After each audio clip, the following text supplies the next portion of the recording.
5 DIY ramp mistakes to avoid. 8th on the face, quarter on top. I could break this if I wanted to. Messed up transition.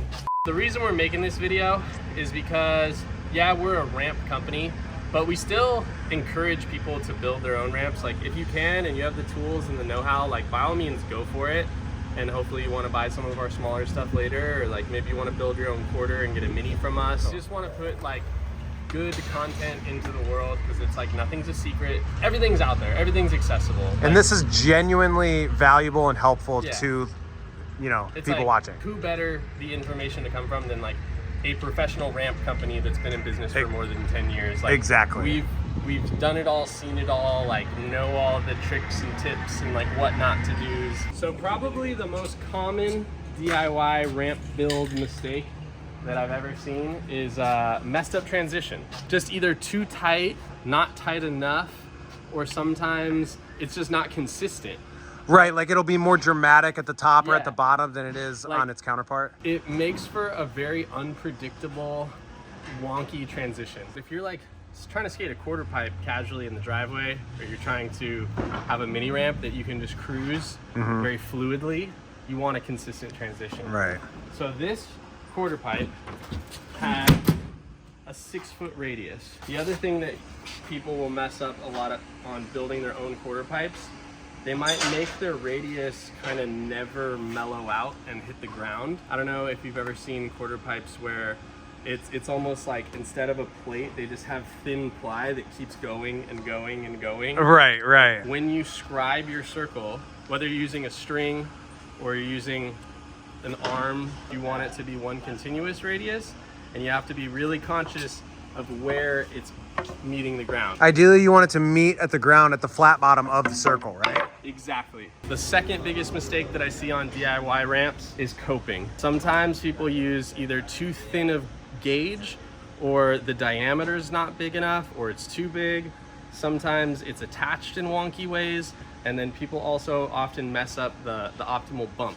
You want an 1/8 on the face, a quarter on the top. So the correct coping to use on a quarter pipe or a mini ramp is going to be 2-inch inside diameter Schedule 40 pipe.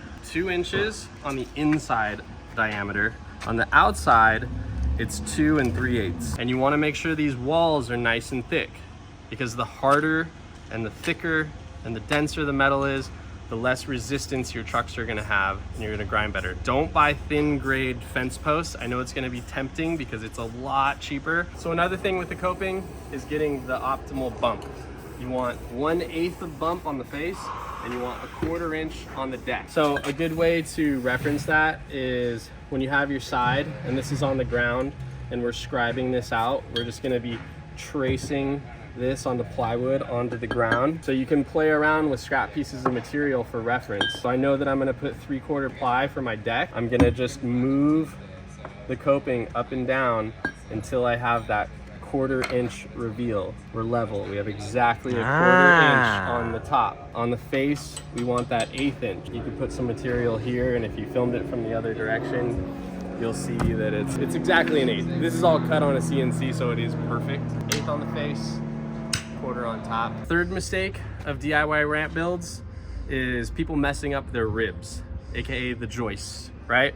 So when you put 2x4s to give this skeleton per se structure, you always want your 2x4s to be on edge. You're gonna have the most structural support on the surfacing pushing against those ribs. Sometimes people will build their own ramps and they'll put the 2x4s the long way. The theory, which is not a bad theory, is that, oh, there's more material to grab. Right. It will be stronger. It's supported by more material.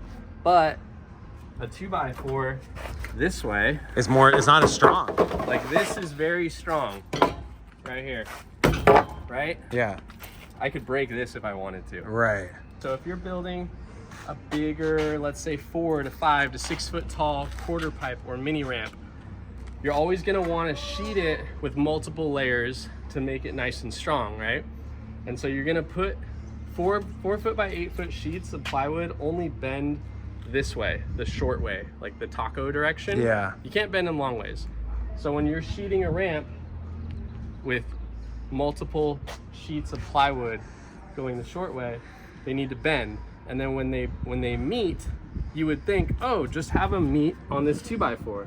But that's actually not the right way to do it, because if you're looking down the barrel and you have two pieces of ply coming in and meeting right here, and they don't have enough material supporting them, you're making a very slight like valley. So how to avoid that, you put in something called a T-bag. So you put another 2x4 on top of this to make a T, screw it together. Oh, makes sense, I get it. And now that T, you can see one right here. You can see the screws, right? And when you go on the underside, you can see that. Right, So the reason that you do a T-bag is wherever your material is meeting. And then on your second layer, it doesn't really matter. You want to lap the seams. Okay. And then third layer. Number 4 is surfacing. Whether they don't use enough surfacing, they use something too thick that doesn't like to bend, or they just select the wrong kind. There's a common misconception that ramps should have masonite. I hate masonite to my core. Masonite is basically ground up cardboard. Cardboard absorbs water, it swells, it just turns to crap. This is a sheet of MDF board. Oh, which I is see, it's like splitting. It's essentially very thick masonite. This is what happens to this.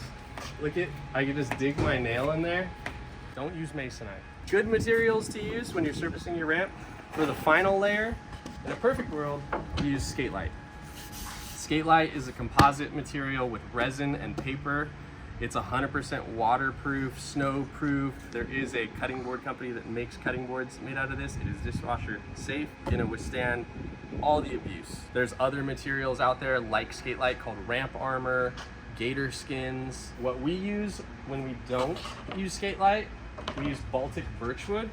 So we call this our standard offering of ramp surfacing. 5 plies. Those are all solid plies. You want to make sure you don't get that cheap stuff at Home Depot. It's like, I think it's only like 20 bucks a sheet, and it's gonna say it's 1/4 inch birch, but it's only birch on the outside laminated faces. Oh. The interior is just like glued sawdust. So 1/4 inch Baltic birch for your final layer is a good option. The other thing about surfacing that people often mess up is the thickness. It's a good rule of thumb to always have 1 inch of layer. So 2 layers of 3/8 CDX grade plywood is nice. I like using 3/8 as opposed to 1/2 inch, because 1/2 inch doesn't bend as much. So when those seams meet up, you are gonna have the slightest little valleys to them, whereas this bends a lot nicer. And keep in mind, the tighter radius you go, the thinner you're gonna want your underlying layers to be. So if you do decide to make a 4-foot radius wall ride obstacle, you might even need to score this. Cut slits on the back with your saw blade to allow it to bend more. And then your final layer of a skate light or a gator skin or a ramp armor or a Baltic birchwood, you have 1 inch of surfacing. It's gonna make that ramp last a lot longer. It's gonna feel a lot better. You can invite over a 300-pound homie and he's not gonna be like, whoa, your ramp's flexing. Right. That's the way to go. So the 5th and final mistake is countersinking. So on your final layer, you are gonna wanna countersink down some holes for the screw heads to sit in, so that when you're skating the ramp and say you bail a trick and you slide down it, there's not screw heads popping up. They're gonna grab your clothes, dig into your skin or your knee. When it comes to countersinking, you can buy countersink bits at, Home Depot, Lowe's, hardware store. How much are they? Online. There's some shitty ones for like $11. Oh. And there's some really dope ones for like $50, $60. I mean, that's not that much for a good tool. Yeah, and this one, it's a 1/2 inch countersink bit.